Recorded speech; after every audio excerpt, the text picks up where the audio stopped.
Ini SK KPU tanggal 21 Agustus. Bapak bisa terangkan isinya dan apakah ada logika hukumnya atau dasar hukumnya? SK 731 itu kalau saya baca di bagian lampirannya itu sebetulnya respon terhadap permintaan informasi dari seseorang. Jadi kalau nggak salah namanya Pak Komarudin kalau nggak salah. Pengacara. Lalu KPU untuk merespon sebelum memberikan dokumen dia melakukan uji konsekuensi. Jadi ada timnya, tim PID melakukan uji konsekuensi dan kesimpulannya adalah 16 item yang itu menjadi persyaratan ketika pasangan calon presiden dan wakil presiden mendaftar ke KPU itu dinyatakan dokumen yang dikecualikan. Ya artinya tidak bisa diakses oleh publik. Antara lain ijazah, KTP, surat keterangan dari pengadilan bahwa dia sudah tidak bebas pidana, hampir semua data surat pribadi, kesehatan, surat calon pimpinan negara nggak boleh diakses gitu. Menurut SK itu terus. Tapi kalau dulu pengalaman saya menyelenggarakan Pilpres 2014 dan 2019, data itu kita sediakan dapat diakses oleh publik. Nah, dengan adanya Undang-Undang Perlindungan Data Pribadi itu, memang beberapa item itu kita tutup, kita lindungi supaya hak pribadi seseorang juga terlindungi juga. Misalnya hasil pemeriksaan kesehatan itu yang ditampilkan kan hasil yang menyatakan dia memenuhi syarat atau tidak. Tapi rekam medisnya, jantungnya gimana, ginjalnya gimana, parunya gimana, itu tidak kita tampilkan. Kasih contoh, ijazah gimana? Ijazah itu yang ditampilkan ya ijazahnya saja. Tetapi di balik ijazah itu kan ada bahasa Inggris dapat berapa, matematika dapat berapa, itu tidak ditampilkan. Tapi dengan SK yang baru total nggak boleh? Tidak boleh, tidak bisa. Sama sekali nggak boleh. Tidak bisa. Dasar hukumnya apa SK KPU ini? Dan kenapa sekarang? Pilpres masih lama. Kalau mengikuti prosedurnya, maka yang dijadikan dasar oleh teman-teman KPU itu ya hasil rapat uji konsekuensi oleh tim itu. Dari segi hukum dan dasar hukumnya ada nggak? Misalnya laporan harta kekayaan, itu kan oleh KPK malah dibuka ke publik. Kok ini nggak boleh? Nah, ini berarti ada regulasi yang bertentangan. Maksud Bapak SK ini bertentangan dengan undang-undang atau siapa yang salah? Dia bertentangan dengan undang-undang yang lain. Misalnya KPK misalnya, dia membuka itu. Tetapi di Undang-Undang Keterbukaan Informasi Publik, Perlindungan Data Pribadi, ini malah tidak bisa dibuka. Karena ya sudah dilakukan juga uji konsekuensi. Jadi dari Bapak sebagai mantan Ketua KPU, apakah SK ini sebelum dicabut memang ada landasan hukumnya atau tidak? Dan kenapa segampang itu dicabut? Jadi gini, prosedurnya sudah dia lalui. Dan melakukan uji konsekuensi. Kesimpulan uji konsekuensi itulah yang dijadikan dasar untuk membuat SK, untuk membuat keputusan. Di mana salahnya melihat ijazah orang? Apalagi calon pimpinan negeri. Nah, itu mesti dikonfirmasi kepada KPU yang sekarang gitu ya. Kok bisa semua ditutup gitu loh. Bahkan ketika mereka membuat konferensi pers menyatakan bahwa SK itu batal, saya juga punya pertanyaan. Loh, ketika kamu menetapkan keputusan itu melalui uji konsekuensi. Mestinya untuk menyatakan dokumen-dokumen itu bisa dibuka atau tidak, itu ada uji konsekuensinya lagi. Gitu. Nah, ini kan tidak dilakukan.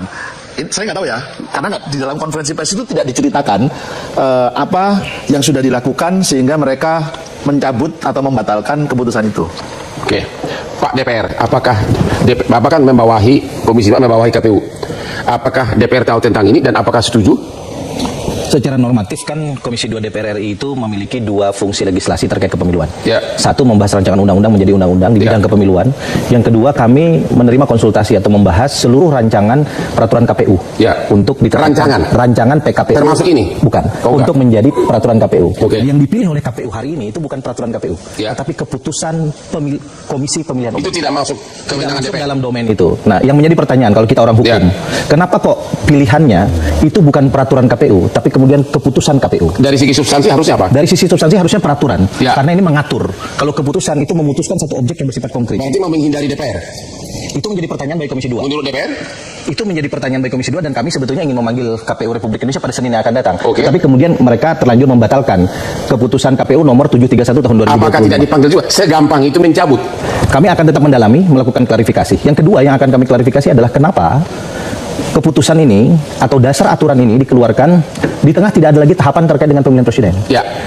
Normally, seluruh ketentuan peraturan terkait dengan tahapan pemilu itu diajukan beberapa saat sebelum tahapan itu dilakukan. Jadi misalnya ini tahapan pendaftaran capres-cawapres. Dulu zaman Mas Arief, 2-3 bulan sebelumnya rancangannya dimasukkan ke Komisi 2, lalu kemudian kita bahas, kita sahkan. Ini kan Masih 2029. Matahari baru terbit dari timur, masih jauh sekali baru ke ufuk barat. Jadi ini ada dua hal, substansi, dasar aturan yang digunakan, yang ketiga adalah momentum yang kurang tepat. Dan momentum yang kurang tepat ini di tengah arus publik yang menginginkan seluruh kementerian lembaga negara termasuk DPR di dalamnya itu semakin terbuka, semakin accountable. Nah, pemilu kita itu kan harusnya adalah satu pemilu yang bukan hanya demokratis dalam saat pelaksanaannya, tetapi juga demokratis dalam konteks penyusunan proses, termasuk penyusunan regulasi. Jadi Bapak bilang di sini logika hukumnya nggak nyambung. Logika hukumnya sangat kacau. Kalau begitu motivasinya apa? Mau melindungi seseorang atau apa? Analisa. Saya sebagai Ketua Komisi 2 DPR RI yang bermitra dengan KPU Republik Indonesia, karena kami belum bisa memanggil resmi karena jadwal masing-masing sudah terjadwal, saya langsung telepon beberapa pimpinan KPU RI. Terus jawabannya? Mereka menyatakan bahwa keputusan KPU nomor 731 tahun 2025 ini muncul karena beberapa waktu terakhir banyak sekali surat yang muncul ke. Baik teman-teman, selamat datang di channel ini. Teman-teman, di mana tadi kita telah melihat cuplikan video yang begitu menarik tentang si Gibran Rakabuming Raka. Jadi teman-teman, untuk kali ini kita lihat apa yang menjadi isi hati dari para netizen tentang cuplikan video tersebut. Di sini kita lihat disampaikan di sini negara penuh sandiwara sampai diganti rezim masih sandiwara. Nah, dimaksudkan yang terbaik. Kemudian di sini nepotisme berantas 19 juta di lapangan pekerjaan yang dijanjikan cuman bohongan ya. Kalau di luar negeri sudah hukum jalanan yang ditempuh rakyat seperti di Amerika tembak mati. Nah, demokrasi dan tatanan negara sudah diobok-obok untuk membentuk dinasti. Nah, kalau Jokowi memang manusia yang tebal muka agak punya malu, ya. Berapa banyak 10 tahun memimpin ternyata menggunakan ijazah palsu. Itu namanya bonek. Sekarang anaknya jadi wapres tanpa kualitas, pelingah pelongo, tapi betah tidak mau mundur. Saya sebagai rakyat lihat Jokowi juga Gibran malu sendiri. Nah, kemudian di sini kita lihat, ya, bersuara ya. Wahai penguasa demi keadilan, kementerian, dan transparansi ya, hukum di negeri ini. Nah, rakyat sudah muak dengan situasi dan kondisi seperti sekarang ini. Pemimpin yang tidak bisa membuat aman dan nyaman lebih baik mundur saja. Nah, kemudian di sini teman-teman, cuma di Konaha negara dipimpin orang sekeluarga, walau pengertian pengalaman seadanya ya, penting banyak pendukungnya dan boleh korup juga ya. Nah, kemudian teman-teman di sini, malu negeri ini punya wapres yang gak tahu harus ngapain selai asal manggap dengan pelongo-pelongo ya. Memangnya gak ada orang ya yang lebih layak di negeri ini sehingga orang yang gak tahu harus ngapain dijadikan sebagai wapres negara Republik Indonesia. Nah, teman-teman, di negeri ini banyak orang cerdas yang pendidikannya jelas. Ini sangat memalukan orang tidak jelas pendidikannya jadi wapres, menjijikan yang tidak punya malu muka tembok Jokowi. Nah, cepat untuk memakzulkan biar negara aman. Ini gara-gara Jokowi dan Gibran negara menjadi rebut aja dan diadu domba sama Jokowi. Nah, suara-suara orang-orang prof dan cerdas harus mampu dalam mewakili rakyat Indonesia ya. Nah, kemudian di sini teman-teman, rakyat setuju banget orang suka ngantuk itu dilengsarkan aja, buat apa? Nggak ada untungnya buat rakyat. Rakyat rugi bayar pajak buat bayar orang yang ngantuk.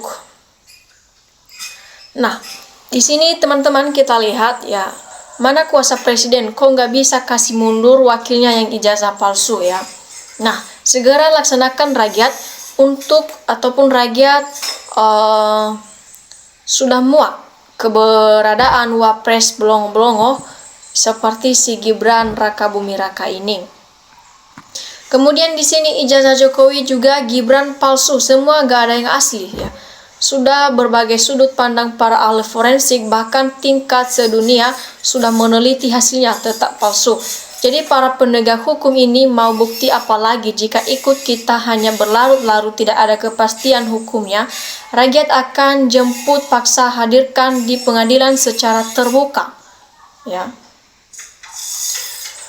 Transparan agar publik juga seluruh rakyat tahu ijazah Jokowi asli atau palsu dan KPK harus seret Jokowi ke penjara dengan memegang korupsi yang dilakukannya itu. Ya, selanjutnya di sini teman-teman, semoga secepat ini ataupun secepat punya pemimpin yang berkualitas, tahu diri dong, lebih baik mundur sebelum dilengsarkan. Bapaknya tak ambisi padahal tak mampu mundur sebelum didemo ya. Jadi Gibran diberi jabatan guru, bapak aja suruh geledah tas siswa-siswi anak SD SLTP. Nah, cepat dimaksudkan Anda nggak tamat SMA, haram konstitusi, tidak memenuhi syarat. Bagaimana jadinya negara ini dikacaukan mantan presiden. Jadi demokrasi harus ditegakkan, jangan diacak dan dikotori dengan merampok keasliannya demi mencaplok kekuasaan pribadi ya. Padahal kekuasaan di Indonesia ini, kekuasaan berada di tangan rakyat, dilakukan sepenuhnya oleh Majelis Permusyawaratan Rakyat MPR, harus tegas, jangan mau dilemahkan. Nah, kemudian di sini mundur, Gibran jangan bengong aja, lekas mundur, kerjanya cuma bengong, gak bisa beri solusi, rakyat udah muak. Nah, kemudian teman-teman disampaikan di sini pilihan rakyat dipaksa mundur dari kedudukan yang tidak terpilih, rakyat mau diduduki. Ini negara akan segera hancur, orang-orang sombong yang selalu merasa lebih walau sebenarnya ya. Nah, kemudian di sini jangan omong-omong saja bertele-tele. Rakyat muak, secepatnya pecat Gibran dari Wapres. Bapaknya raja bohong, berijazah palsu. Wapres pelongo-pelongo, tidak punya kemampuan dalam memimpin bangsa ya. Nah, cepatlah dimakzulkan dan mundur Gibran karena sudah tidak bentar lagi, kasihan dengan bangsa dan rakyat ini. Nah, kemudian di sini teman-teman, umur Gibran aja belum cukup, tambah lagi gak ada ijazah, kali sudah jelas melanggar konstitusi, sekarang wajib dimakzulkan untuk secepatnya. Nah, kemudian teman-teman di sini, negara kalah dengan Jokowi, negara sudah dikuasai oleh orang jahat, kasih para pejuang kemerdekaan Indonesia dulu, sekarang Indonesia terjajah oleh orang jahat yang tamak, rakus, dan pengkhianat bangsa sendiri ya. Nah, kita lihat kemudian di sini disampaikan Wapres tidak berguna, sudah melanggar aturan. Gimana ini ya? Negara kacau berkat Joko dan antainya, bangsa rakyat harus bersatu dalam melawan manusia busuk. Ya, udah Pak Gibran mundur aja, nggak mood bapakmu aja mikirin politik, kasihan udah kayak gini.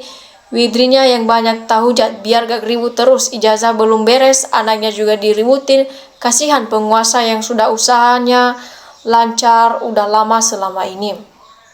Nah, susah Pak, karena bapak yang kami cintai Prabowo hanya dia membisu takut dengan atasannya Mulyono.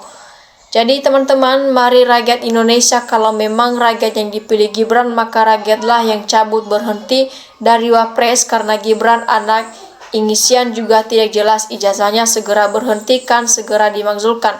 Kalau tidak ada yang berani berhentikan Gibran, ayo rakyat yang berhentikan, pasti akan terlaksana.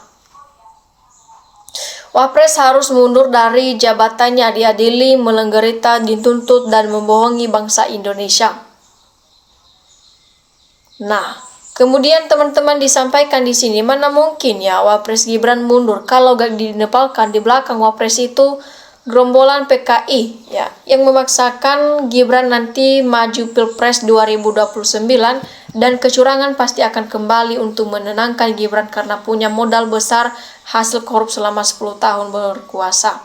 Nah, memang betul rakyat sudah sangat marah, ingin meledak-ledak menyaksikan sandiwara Jokowi untuk mengaduk-aduk bangsa ini supaya hancur sehancur-hancurnya. Padahal sangat sederhana, kalau memang asli ijazahnya tinggal ditunjukin secara jelas, biar para ahli secara ilmiah dan keilmuannya bisa tahu keasliannya.